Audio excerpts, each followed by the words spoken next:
Hello বন্ধুরা, আসসালামু আলাইকুম। কেমন আছেন সবাই? Welcome to my new YouTube channel the kitchen life of Fariha. আজকে চলে এলাম নতুন একটি রেসিপি নিয়ে।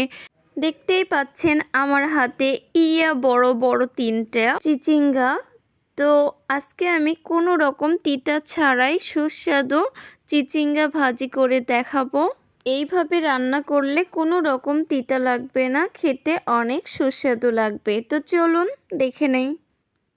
প্রথমেই আমি চিচিঙ্গাগুলোর খোসা ছাড়িয়ে নিব। চিচিঙ্গা কইতেছে মোরে সাইডাতে শয়তান বেডি সাইডাতে মোর শীতকালে আবার জামা কাপড় খুলতাছস কারে, মোর শীত লাগতাছে তো সাইডাতে না রে বইন। মুইও কইছি থো করে ছাড়তে পারতাম না। এই তো খোসা ছাড়ানো শেষ। এবার আমি গোল গোল করে চিকন শেপে কেটে নিব। কাটতে কাটতে 2 লাইন গান হয়ে যাক।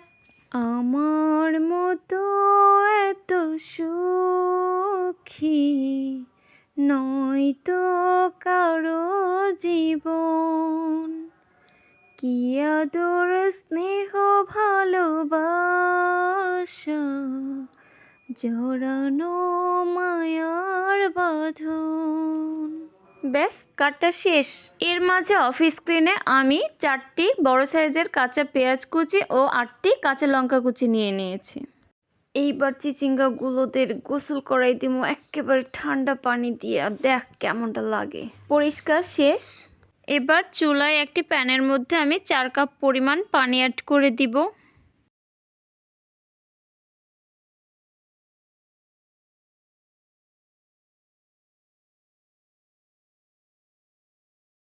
এরপর দিয়ে দিব চিচিঙ্গাগুলো।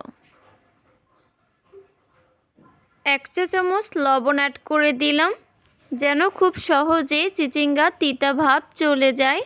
এবার আমি ঢাকনা দিয়ে প্রায় 4 মিনিটের মতো ভাপ দিয়ে নিব। 4 মিনিট হয়ে গিয়েছে, আমি ঢাকনা তুলে নিলাম। এবার চুলা থেকে নামিয়ে একটি ছিদ্রযুক্ত ঝুড়িতে ঢেলে নেব, যেন পানিগুলো সহজেই ঝরে যায়। এই তো হয়ে গিয়েছে।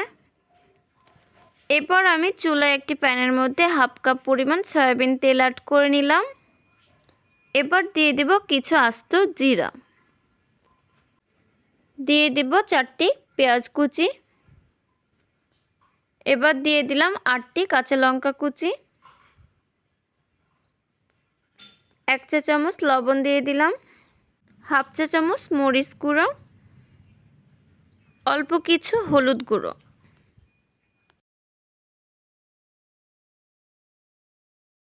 এবার সবগুলো নেড়ে মিক্স করে নিব। এখন দিয়ে দিব চিচিঙ্গাগুলো।